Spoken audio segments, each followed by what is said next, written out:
Saudara, Yayasan Terang Warta Rohani Kota Batu, Jawa Timur bekerja sama dengan penerbit Kalam Hidup Bandung, Jawa Barat menghadirkan sebuah program Jembatan Hati bagi Anda. Jembatan Hati adalah program siaran yang memaparkan kondisi dan sifat-sifat hati manusia. Selamat mendengarkan.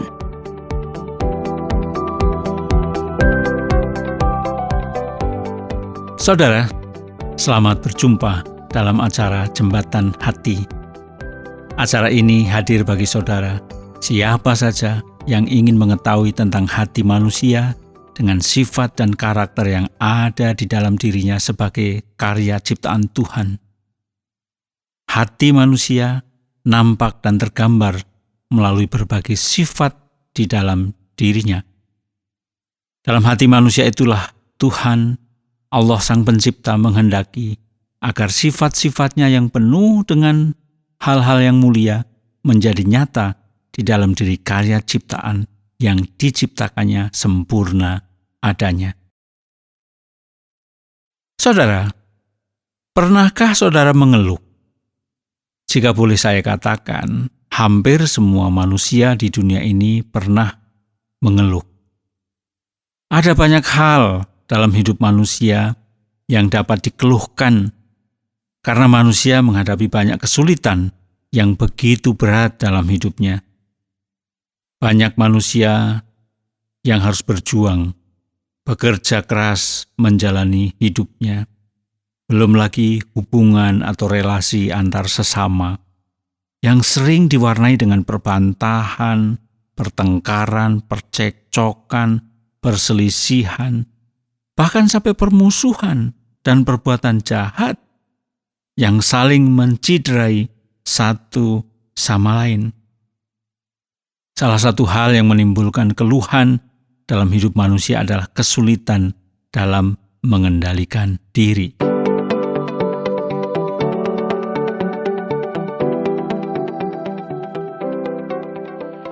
Oh Tuhan, Tuhan, ya Allah, mengapa hidup ini semakin hari semakin terasa berat?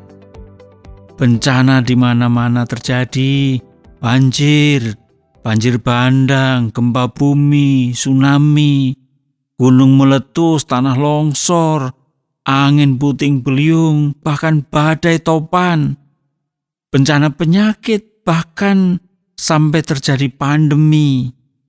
Keadaan ekonomi semakin berat, bekerja berat dan susah, hasilnya tidak seberapa.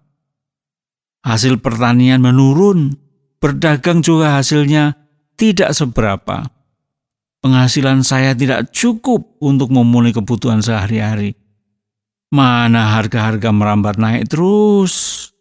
Kejahatan terjadi di mana-mana. Sulit rasanya untuk kita bisa merasa aman dan hidup tenang. Begitulah kira-kira keluhan banyak orang yang sering kita dengar menghadapi kondisi dunia ini. Atau mungkin kita juga pernah mengeluhkan hal-hal tersebut, sehingga akibatnya kita menjadi susah tidur, tidak fokus bekerja, timbul rasa malas, hati dipenuhi rasa kesal dengan keadaan, kesal dengan diri sendiri, juga kesal pada orang lain, dan kesal pada keadaan serta kenyataan hidup. Yang akhirnya kecewa dengan banyak hal. Banyak orang merasa hidupnya membosankan dan menjadi pemarah, sensitif, dan mudah tersinggung. Akibatnya, banyak orang merasa tertekan dan mengalami frustrasi, stres, bahkan sampai depresi. Kalau sudah begitu, berbagai penyakit akan mudah menjangkiti, yang disebut dengan penyakit yang ditimbulkan karena beban pikiran atau yang sering disebut dengan istilah psikosomatis. Sehingga banyak orang yang mengeluh, Masya Allah, bagaimana saya bisa keluar dari keadaan ini, ya Allah? Kenapa beban hidup begini berat? Duh Gusti, tolonglah saya. supaya keluar dari masalah ini. Saudara, dalam kondisi seperti ini, ada banyak orang yang memilih untuk menempuh jalan pintas. Misalnya berjudi, mabuk, mengkonsumsi narkoba, mencuri, korupsi, atau bahkan bunuh diri. Ketika kita mengalami kenyataan seperti itu, mari kita pikirkan. Apakah dengan mengeluhkan keadaan dan kenyataan yang terjadi, maka persoalan masalah yang kita hadapi akan selesai? Merasa kesal, kecewa, dan marah, apakah itu akan menyelesaikan masalah? Apakah dengan mengambil jalan pintas, itu adalah penyelesaian yang baik bagi masalah kita? Atau malah akan menimbulkan masalah baru? Jadi semakin bertambahlah masalah kita. Perlu kita sadari bahwa apa yang kita alami dan apa yang terjadi pada kita itu bukan hanya kita sendiri yang mengalaminya. Banyak orang yang juga menghadapi dan menanggung masalah yang sama. Jadi kita tidak dapat berpikir bahwa saya paling susah dan paling menderita. Bahkan mungkin ada yang lebih susah dan lebih menderita dari kita sebenarnya. Saudara, hidup kita itu selalu mengalami perubahan atau istilahnya mengalami naik turun dan pasang surut. Ada saatnya kita merasa begitu bersemangat dan rajin, tetapi ada kalanya merasa sangat malas dan mau bersantai-santai saja. Kadang-kadang kita bisa bersikap tenang, tetapi pada waktu yang lain rasanya mau marah. Itulah saudara hidup kita manusia. Seringkali kita juga membandingkan diri kita dengan orang lain dan berpikir bahwa orang lain lebih beruntung dibandingkan diri kita.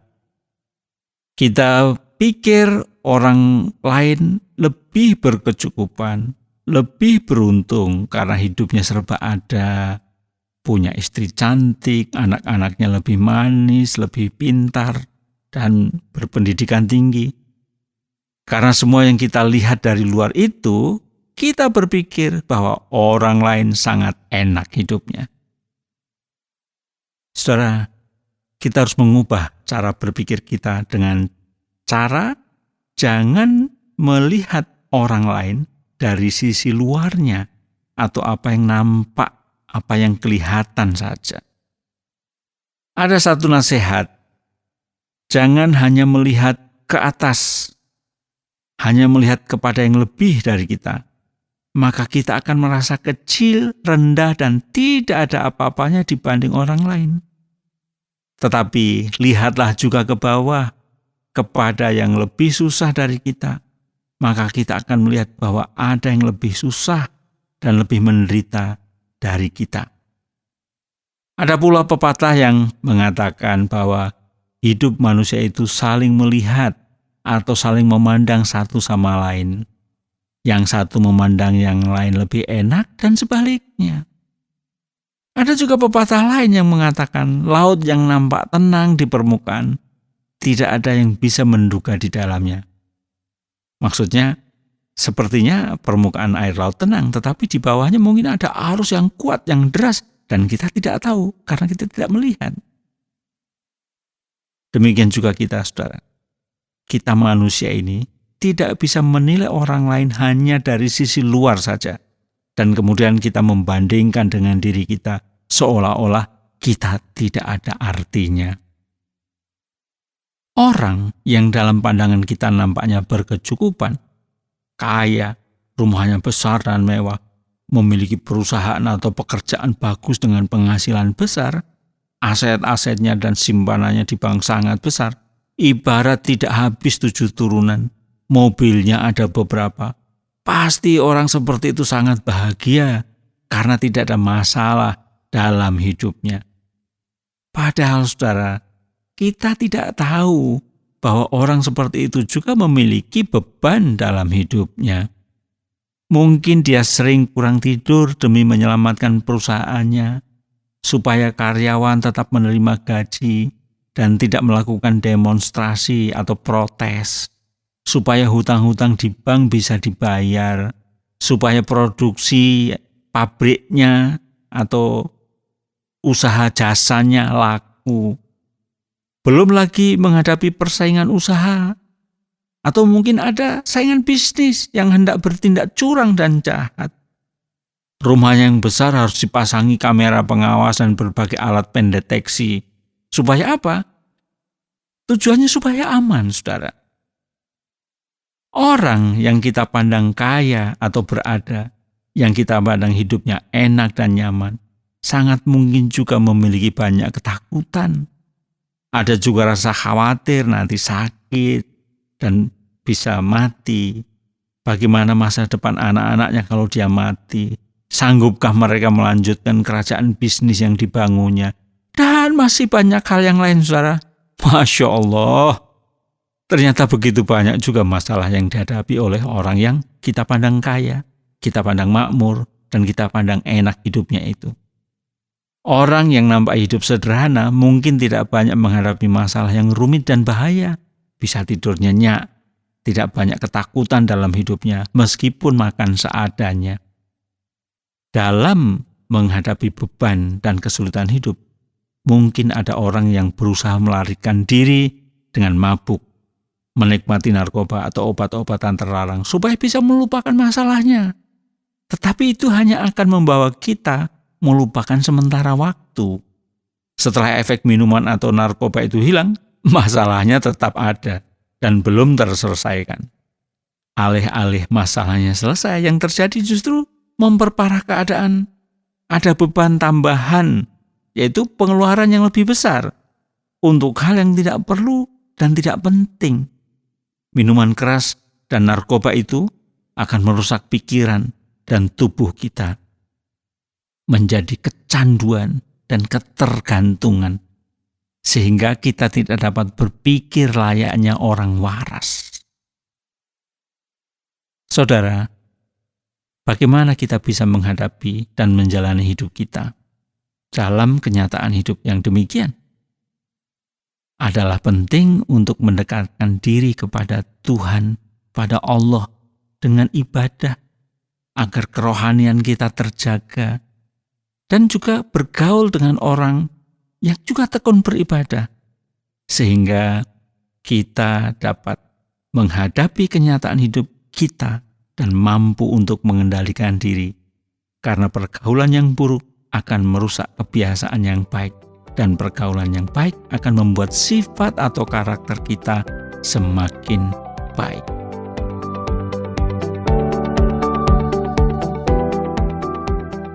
Saudara, terima kasih sudah mendengarkan program Jembatan Hati. Program ini dipersembahkan atas kerjasama Yayasan Terang Warta Rohani Kota Batu, Jawa Timur, dan Penerbit Kalam Hidup Bandung, Jawa Barat. Apabila ada pertanyaan dan saran, silahkan kirimkan ke SMS atau WhatsApp ke nomor 081 333 777 386. Anda juga dapat mengakses Penerbit Kalam Hidup melalui website di www.kalamhidup.com. Sampai jumpa!